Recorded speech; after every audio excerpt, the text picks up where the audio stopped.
ISI চোরবৃত্তির অভিযোগে কোচবিহারে ফের গ্রেপ্তার দিনহাটার সাহেবগঞ্জ থেকে এসটিএফ এর জালে মিঠুর রহমান। আগে ধৃত তিনজনকে জিজ্ঞাসাবাদে মিঠুর নাম মেলে। টেলিফোনে আমাদের প্রতিনিধি শুভেন্দু ভট্টাচার্য আমাদের সঙ্গে রয়েছেন। শুভেন্দু, এই মিঠুর রহমানের বিরুদ্ধে ঠিক কি অভিযোগ?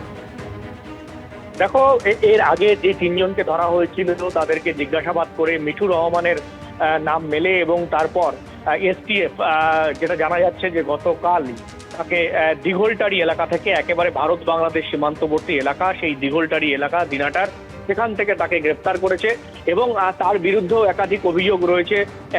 যেমন জাল টাকা পাচারের অভিযোগ রয়েছে, তেমনি সীমান্ত এলাকায় বেআইনি কারবারের অভিযোগ রয়েছে এবং একাধিক ধারায় তার বিরুদ্ধে মামলা হয়েছে। এবং পাশাপাশি যেটা জানিয়ে রাখি যে গত তিনজনকে যে গ্রেপ্তার করা হয়েছিল তাকে দুদিন পুলিশ হেফাজতে ছিল, অবশেষে আজকে এসটিএফ কিন্তু তাদের হেফাজতে নিল 12 দিনের। তাই তিনজনকে পুলিশের থেকে এসটিএফ এর হেফাজতে নেওয়া হয়েছে এবং পাশাপাশি যে মিঠু রহমান যাকে গ্রেপ্তার করা হয়েছে তাকেও কিন্তু 10 দিনের এসটিএফ এর হেফাজতে নেওয়া হয়েছে। সব মিলিয়ে এই ঘটনায় এখনো পর্যন্ত 4 জন গ্রেপ্তার হয়েছে। এসটিএফ সূত্রে খবর আরো বেশ কয়েকজন রয়েছে যারা গা ঢাকা দিয়ে রয়েছে, তাদেরও খোঁজে কিন্তু এসটিএফ তল্লাশি চলছে, এমনটাই জানা যাচ্ছে। ধন্যবাদ শুভেন্দু। ঝাড়গ্রামের পর হাওড়া ফের ঘুষ নিতে গিয়ে হাতে নাতে পাকড়াও পুলিশ অফিসার। পাকড়াও ব্যাটরা থানার সাব ইন্সপেক্টর সুব্রত সরকার।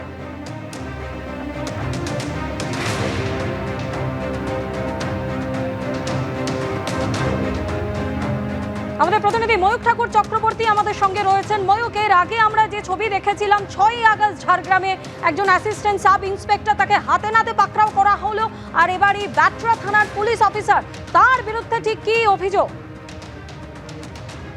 দেখো, রাজ্য পুলিশের অ্যান্টি করাপশন ব্রাঞ্চ তারা ব্যাটরা থানার সাব ইন্সপেক্টর সুব্রত সরকার তাকে অ্যারেস্ট করেছেন এবং এর এগেন্সটে যেটা কমপ্লেন যে 15,000 টাকা নগদ এই সুব্রত সরকার ব্যাটরা থানার সাব ইন্সপেক্টর তিনি ঘুষ নিচ্ছিলেন এবং ঘুষ নিতে গিয়ে তিনি হাতে নাতে ধরা পড়েছেন রাজ্য পুলিশের এই দুর্নীতি দমন শাখা বা অ্যান্টি করাপশন ব্রাঞ্চের হাতে। এবং এই সুব্রত সরকার এগেন্স্টে প্রিভেনশন অফ করাপশন অ্যাক্ট তাতে মামলা রুজু করা হয়েছে। অন্যদিকে পাঁশকুড়ার একটা ব্লাড ব্যাংক, সেখানেও আজকে রাজ্য পুলিশের অ্যান্টি করাপশন ব্রাঞ্চ অভিযান চালায় এবং সেখান থেকে একজন টাউট, একটা দালালকে অ্যারেস্ট করা হয়েছে। তার নাম শাহাবুদ্দিন মল্লিক এবং এই ব্যক্তি বেআইনিভাবে রক্ত বিক্রি করে এমনই মারাত্মক অভিযোগ রয়েছে। তাকেও অ্যান্টি করাপশন ব্রাঞ্চ হাতে নাতে ধরেছেন এবং এই শাহাবুদ্দিন মল্লিকের সঙ্গে এই নেক্সাসে ওই পাঁশকুড়া ব্লাড ব্যাংকের আর কারা কারা ইনভলভ সেটাও পুলিশ করতে পেরেছে। ধন্যবাদ ময়ূক। পুরুলিয়া রঘুনাথপুরে অমিত মেটালিক্সের ইস্পাত কারখানার ভিত্তিপ্রস্তর স্থাপন অনুষ্ঠানে মুখ্যমন্ত্রী।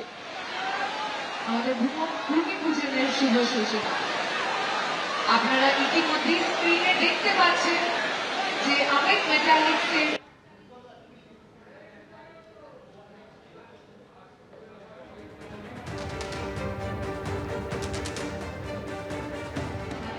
সিং পরিবারের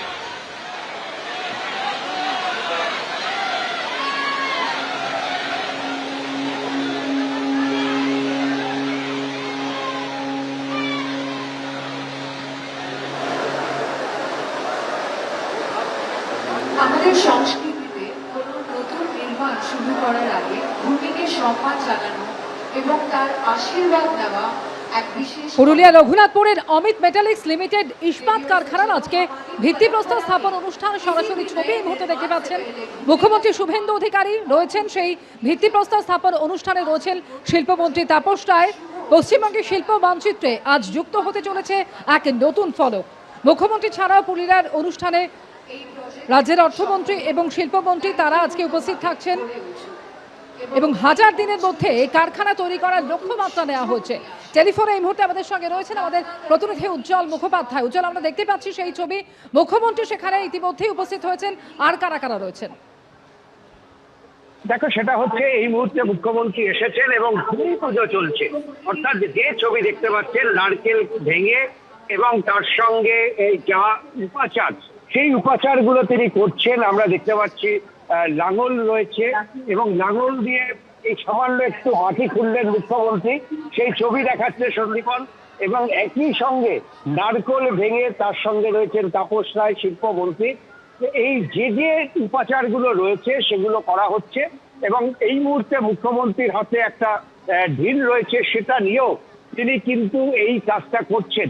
অর্থাৎ এখানে শিলান্যাস বলতে যেটা বোঝায়, অর্থাৎ এই কারখানা চালু করার আজকে থেকে মুখ্যমন্ত্রীর হাত ধরে এই কারখানা তৈরির কাজ শুরু হলো এবং ইতিমধ্যেই সংস্থা ঘোষণা করেছে যে 1000 দিনের মধ্যে এই কাজ তারা শেষ করবে। ফলে আজকে মুখ্যমন্ত্রী এই কাজের উদ্বোধন করলেন, শুভ সূচনা করলেন এবং পরবর্তী ক্ষেত্রে কত দ্রুত এই ইন্ডাস্ট্রি তার কাজ শুরু করে, তার প্রোডাকশন শুরু করে, সেদিকেই কিন্তু সকলের নজর রয়েছে। সন্দীপন যে ছবি দেখাচ্ছে দেখতে পাচ্ছ যে যা নিয়ম রয়েছে, যে লোকাচার রয়েছে এবং পুরুলিয়ার মাটিতে তাদের নির্দিষ্ট আরো কিছু নিয়ম কানুন আছে, সেগুলো তারা করছেন এবং যেটা বোঝা যাচ্ছে যে দূর থেকে আমরা যেটা দেখতে পাচ্ছি কোন রকম ভাবে পাথর বসানো হচ্ছে। যেই জায়গাটায় ভূমি পুজো করছেন মুখ্যমন্ত্রী, সেখানে কিন্তু এই অমিত ইন্ডাস্ট্রি পরিবারের সদস্যরা উপস্থিত রয়েছেন। এছাড়াও যে সমস্ত মন্ত্রীরা আজকে উপস্থিত ছিলেন, অর্জুন সিং থেকে শুরু করে সকলেই এখানে উপস্থিত আছেন এবং এই ভূমি পুজোর কাজ কিন্তু চলছে। এরপরে মুখ্যমন্ত্রী তিনি ভাষণ দেবেন। এই মুহূর্তে বাইরের পরিবেশ কিন্তু অত্যন্ত দুর্যোগপূর্ণ। মুখ্যমন্ত্রী যখন এখানে ঢুকছেন সেই সময় মুষলধারে বৃষ্টি হচ্ছে। এই মুহূর্তেও কিন্তু একেবারে আকাশ ভেঙে বৃষ্টি যাকে বলে সেই বৃষ্টি হচ্ছে বাইরে। তার মধ্যেই মুখ্যমন্ত্রী এসে পৌঁছান এবং এই ভূমি পুজোর কাজ তিনি শেষ করার পর আগামী এই ইন্ডাস্ট্রি সম্পর্কে তার বিশ্লেষণ এবং আগামী দিনে এখানে আর কি ধরনের ইন্ডাস্ট্রি তিনি করতে চান তার যে সম্ভাবনা, তার যে ভাবনার কথা তিনি তুলে ধরবেন বলে মনে করা হচ্ছে। দেখো, আজকে বিজেপি সরকারের 100 দিন পূর্তি অনুষ্ঠান হলো। দেখতে পাচ্ছেন মুখ্যমন্ত্রী এই ধরনের পুজোর পর যে বকশিস দেয় সেটাও তিনি দিলেন, যিনি পুজো করালেন এবং মুখ্যমন্ত্রী এই মুহূর্তে মঞ্চে আসছেন, তিনি বক্তব্য রাখবেন। আজকে 100 দিন পূর্ণ হলো বিজেপি সরকারের এবং 100 দিনের মধ্যে 4টে ইন্ডাস্ট্রি শিল্পের উদ্বোধনী অনুষ্ঠানে তিনি উপস্থিত ছিলেন। কোনোটা ইন্ডাস্ট্রি আরো কিছুটা সম্প্রসার হয়েছে। অমিত ইন্ডাস্ট্রি এখানে যেটা এসেছেন সেটা নতুন ইন্ডাস্ট্রি স্থাপন হবে। এর আগে বাঁকুড়াতে তিনি যে শ্যাম স্টিল করেছিলেন সেখানে তার যে প্রোডাকশন হাউস সেটাকে আরো কিছুটা বৃদ্ধি করা হলো। দুর্গাপুরে আরো একটি কারখানা তিনি উদ্বোধন করেছেন।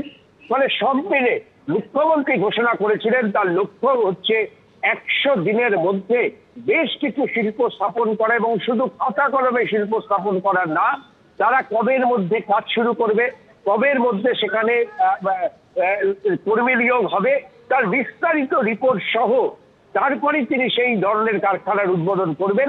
এখানে কিন্তু ইতিমধ্যেই ঘোষণা করা হয়েছে যে 1000 দিনের মধ্যে কাজ শেষ করা হবে এবং 1000 দিনের পরেই এখানে কিন্তু ইন্ডাস্ট্রির কাজ শুরু হবে। 1.2 মেট্রিক টন বছরে উৎপাদন, এটাই হচ্ছে তাদের লক্ষ্যমাত্রা।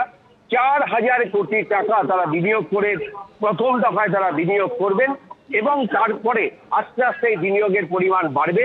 এটাই কিন্তু অমিত স্টিল ইন্ডাস্ট্রির পক্ষ থেকে ঘোষণা করা হয়েছে।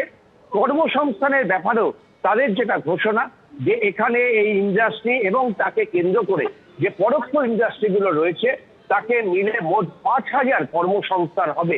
পুরুলিয়ার মতন একটি পিছিয়ে পড়া জেলা যেখানে দাঁড়িয়ে এই কর্মসংস্থান যে স্থানীয় মানুষদের কাছে বা স্থানীয় যুবকদের কাছে অত্যন্ত ইতিবাচক একটা পদক্ষেপ, তাতে কোনো সন্দেহ নেই। মুখ্যমন্ত্রী মঞ্চে আসছেন এবং আগামী দিন শিল্প নিয়ে তার কি ভাবনা নিশ্চিতভাবে মুখ্যমন্ত্রীর বক্তব্যে উঠে আসবে।